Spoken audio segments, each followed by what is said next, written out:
శుభమస్తు జ్యోతిర్వాస్తు ఛానల్కి స్వాగతం.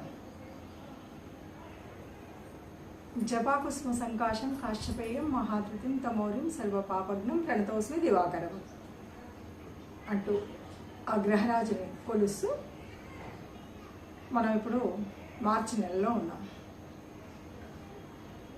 మార్చి నెలలో 28వ తారీఖు మనకి షష్టగ్రహ కూటమి ఏర్పడుతుంది అన్నది దాదాపుగా ఇప్పుడు మామూలు సామాన్యులకు కూడా అందరికీ తెలుసు.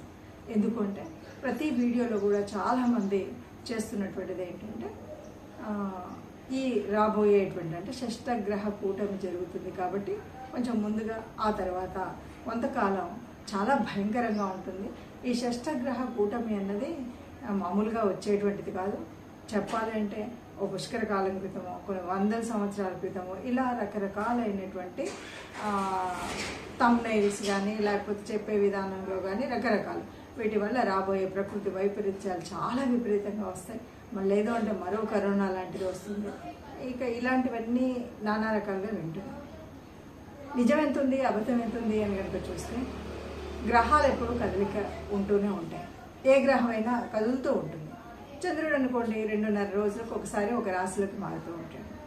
15 రోజులకి, నెల రోజులకి, 45 రోజులకి ఇలా మనకి ఒక్కొక్క గ్రహం ఒక్కొక్క రాశిని మారుతుంది.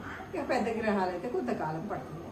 సరే, ఏది ఏమైనా గ్రహాలు మారుతూ ఉన్నప్పుడు ఆ నియమంలో అలా మారుతూ ఉన్నప్పుడు ఒక్కొక్కసారి ఒక్కొక్క దాంట్లో 2 గ్రహాలు, 3 గ్రహాలు, 4 గ్రహాలు, 5 గ్రహాలు ఇలా ఉంటుంటాయి. అయితే 2, 3, 4, 5 వరకు కూడా కొద్దిగా పర్వాలేదు. 4 గ్రహాల వరకు సర్వసాధారణంగా కనబడితే 5వ గ్రహం అప్పుడప్పుడు వస్తుందంటారు. ఇక 6వ గ్రహం అన్నది అంత తొందరగా రాదు. అంటే 6 గ్రహాలు ఒక చోట ఉండడం అనేటువంటిది చాలా తొందరగా కనబడేటువంటిది కాదు. అప్పుడప్పుడు కనబడుతూ ఉంటుంది. అప్పుడప్పుడు అంటే సంవత్సరాలు అక్కర్లేదు.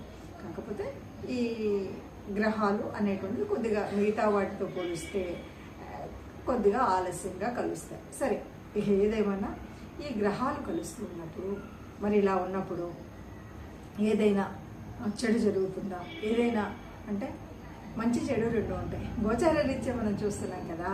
గోచార రీత్యా చూసినప్పుడు మనకు నిజమైన గ్రహ జాతకం ఒకటి ఉంటుంది కదా. దాని ప్రకారంగా గ్రహాలు ఎలా ఉన్నాయి, ఏంటి, నడుస్తున్నటువంటి దశ ఏంటి, అంతర్దశ ఏంటి, వీటన్నిటి మీద ఉంటుంది.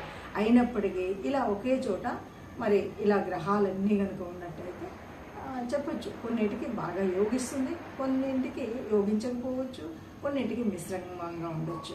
అంతలోనే ఇక జీవితకాలం అంతా అయిపోయింది అన్నది అయితే కాదు. మరి ఎలా ఉంటుంది ఏంటి అన్నది ఒక్కొక్క రాశిని చూద్దాం. మకర రాశికి తృతీయంలో ఈ జరుగుతుంది. మకర రాశికి తృతీయంలో షష్టగ్రహ కూటమి ఉంది. దీనివల్ల నష్టమా లాభమా అంటే ఇప్పటి వరకు ద్వితీయంలో ఉన్నటువంటి శనిగ్రహం అటు వెళ్ళడం, రవి వెళ్ళడం కాస్త మంచినే చెప్పాలి. 1, 2 ఇప్పటి వరకు ఉన్న ఎల్లటి శని పోతుంది కాబట్టి ఇది ఇంకా మంచిది.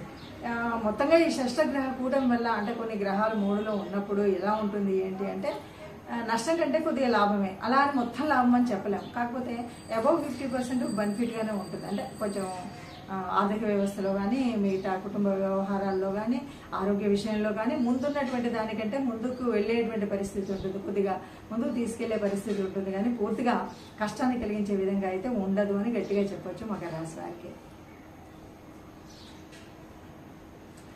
చాలా ఒక వేగాన్ని బట్టి ఒక్కొక్కసారి 2 గ్రహాలు, 3, 4, 5, 6 ఇలా గ్రహాలు కలుస్తూ ఉంటాయి. ఈ గ్రహ కూటమి అన్నది అంటే అలా ఉన్నంతలో ఇబ్బంది అంటే మనం ఇప్పుడు వరకు చెప్పుకున్నటువంటి ఫలితం వల్ల ఏంటి అంటే కొద్దిగా ఇబ్బంది ఉంటుంది. దానికి కావాల్సినటువంటి గ్రహాల యొక్క పరిహారం ఏమీ లేదండి.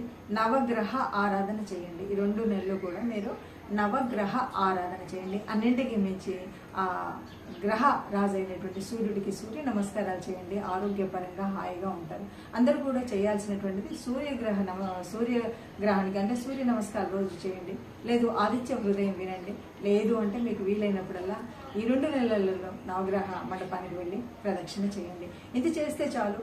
లేదు ఏదో నాకు ఇంకా ఇబ్బంది కలిగినట్టు అనిపిస్తుంది కొద్దిగా అలా అంటే ఏదైనా గోశాలకు వెళ్ళండి. గోమాతకి ఇంత గోగ్రాసం పెట్టండి. అంతకు మించినటువంటి పెద్ద ఇబ్బందులు అయితే ఎక్కడ ఉండవు. అందరూ సుఖంగా ఉండాలన్నదే కదా మనం చేసుకునేటువంటి పరిహారం. చక్కగా గోశాలకు వెళ్ళండి, గోగ్రాసం ఏదైనా ఇవ్వండి. అందరం సుఖంగా ఉండాలని ఆశించాలి. సర్వే జనా సుఖినో భవంతు అనే మంగళాశాసనం చెప్తూ ముగిద్దాం.